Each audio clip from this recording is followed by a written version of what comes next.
someone just told me outside that you're among friends, which is nice. So I'm just gonna, yeah. But it's also really nice of Mitra to invite me, because I don't actually come to Sangha night that often. So it's nice just to get to know people and you to get to know a bit about me and all of that. So this talk, Mitra asked us to talk a bit about being young Buddhists. I'm 33, so young in this context, but not in some contexts, like not in football or but I wanted to talk a bit about, it made me think about the kind of the cultural conditioning which might have kind of happened to me, particularly because of the generation I'm in, like the age that I grew up in, and how that might be different from people who are older or younger. It made me reflect a bit on that. So I wanted to say a bit about that, and then also it also made me reflect a bit on kind of life stages, which again, don't apply to everybody at the same age at the same time, but it made me think a bit about that. And then also about being part of a community that is intergenerational and how much I appreciate that. So I want to say a bit about that as well. So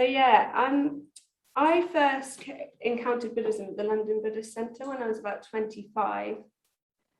And just thinking a bit about the sort of generational, cultural, political context that sort of led me to that point, because it did feel like it was, the reason I ended up there did feel like it was about kind of bigger factors around me in some ways. So I grew up in the 90s and 2000s. That was when I was like a child and a teenager. And I don't know, how much it was like being a child, but I think when I was growing up, there was a sense of kind of progress in the world, and a sense that, you just go to school and work hard and you'll get a job, and then you'll get a house, and that it will all kind of line up in that way. And maybe that's still what they tell children today, I don't know. But certainly by the time I went to university, the year that I was graduating, it was like around the time of the financial crisis. And it was the beginning of like this new round of austerity. Climate change was like, I was certainly becoming a lot more aware of it at that time. And suddenly that kind of story of like everything's just getting better in the world. There was the dark ages, there were medieval times, the Victorian times, now women have the vote, now like everything's just on the up, was sort of starting to crumble a bit around me, or that's how it felt. So by the time I made it to the Buddhist Centre, I was like quite mired in like existential angst, really. And just, I suppose, like just feeling that I'd worked very hard at school and kind of had the sense of like doing everything right. And then the kind of the offer at the end of university, the most high status kind of prized jobs and graduate schemes were all in banking and advertising. And that was like the most well-paid things. And I had the sense of like the ideas of success and what a good life looked like that were being offered to me by society, kind of it didn't add up anymore or something. And even just like trying to find a job and find a stable place to live and stuff, I was like, what am I supposed to do? So arrived at the Buddhist Centre, quite like existentially angstful and also quite anxious. So I just turned up like wanting to learn how to meditate for anxiety, and I really didn't want to get involved in any of the religious stuff, because I was like quite suspicious of organized religion. And then I ended up hearing a Dharma talk, and it felt like it was talking directly to all of the kind of those questions, or that feeling of what is life supposed to be, that feeling of confusion about all of that, in a very direct way, kind of almost like the things that had felt quite taboo to say, to even talk about, because it felt like quite a downer or something, like to only talk about it like 2 a.m. to a friend, just like, what's the point of all this stuff we're doing, and like, what is life supposed to be about? And the Dharma talk seemed to be like, speaking very directly to that, kind of talking about things that were supposed to be satisfying in mainstream society and why they weren't really satisfying, and not only talking directly to that, but also offering some kind of coherent alternative story of like how to have meaning in life that I was just so hungry for at the time. And yeah, so that was really a very like big revelation and positive thing to stumble across. Yeah, so I think that it's not just, you know, obviously that's my personal experience, but I think there is something about coming into adulthood with that backdrop of like climate crisis, which is quite, I mean, I think it's affecting all of us, but I think that's quite a kind of defining thing of my generation as well. And that's still an important part of my practice, I suppose, or like an important part of me working out how to live my life is like how to be in relationship to that and the other kind of wider dysfunctions that I feel like I want to respond to basically in the world. I just got back from supporting on this Buddhafield retreat with the kind of Green Earth Awakening part of Buddhafield, so we were running a retreat this year that was called Roots to Resilience, that was about how to, it was aimed at people who want to take action at the world and kind of how to balance inner activity and outer activity. So the inner work that, you know, is, yeah, we're all kind of doing here, and also like how to integrate that with outer action, because my sort of yeah, I suppose my passion about trying to respond to things that I felt or feel are wrong in the world has led me to lots of different places, like through my 20s. So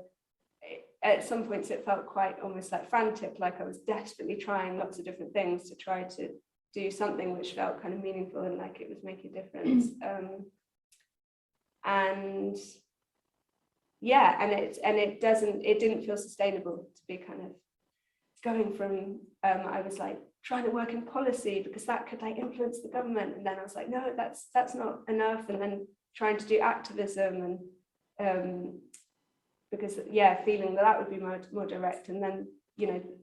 and then I was like, oh, but that's so short term, and yeah, just it can be quite overwhelming, I think, feeling like taking on too much responsibility and for trying to change very big things over which we have very little control. So I think some of yeah, attending this retreat or supporting on this retreat last month was really it was so lovely, because it was a kind of bringing together of those different worlds in a way for me, and it was sort of, yeah, it was Buddhist practice, and it was also lots of people who were engaged in different ways with yeah, trying to engage with social environmental problems, and there's so much that Buddhism has to offer to that, so that felt, yeah, really meaningful to be part of that. So I was talking to a few friends to prepare for this talk, a few other young Buddhists, about how they related to this question of like what it is to be a young Buddhist, a young person practicing. And one friend said that a big thing for him had been when he came to Buddhism, he had been doing a lot of partying, and a lot of his energy. A lot of his energy was going into work, and he thinks that that's quite kind of typical of the life stage of like being in your 20s. And he really wanted, I mean, he said that he really wanted to come into a different relationship with work. So getting involved in Buddhism and beginning to practice made him ask what he was actually trying to achieve through work in the first place. He was giving a lot of energy to it, but he said he suddenly started to question the kind of status and the wealth and the security that he was, yeah, that question what he was trying to do with work, and realized that it was about status and wealth and security, and he started to question that a little bit more. And he came back, he kind of came into a different relationship with work, so he ended up changing his job as a result. Whereas I guess for me, like I was already questioning those ideas of like status and success and what that meant to me, and but feeling very lost in that. So encountering Buddhism kind of gave a different view of that was very supportive. But I think one of the things that I was thinking about when I was preparing for this was that sometimes I think because of the influence of Buddhism, I've kind of almost too drastically rejected some of the some aspects of things like those I suppose what I'd consider more like conventional aspirations around like working success or relationships, and it's almost like I've gone too far the other way and I've had to come back into a bit more balance. So I was talking about this with my friend about kind of partying, and when I first got involved in Buddhism, I like stopped drinking, and as a result, quite a lot of the social like fun times that I was having just didn't work so well, because it would be like too late and I'd get tired because I wasn't drinking and I wouldn't be able to participate so much. And I kind of feel, yeah, and then like a few years later, I kind of felt like maybe I'd lost something there, a bit like prematurely. So it's almost been trying to look at afresh like what I was actually doing when I was going out drinking all night, and there were positive aspects of that for me as well, and it's like trying to find ways to bring that back that are more healthy. So I'm really involved in Buddhism in Buddhafield, and I think part of what has drawn me to that is that it's like very celebratory and social, and like there can be that kind of high energy and revelry without it being like us attempting to numb ourselves or something like that.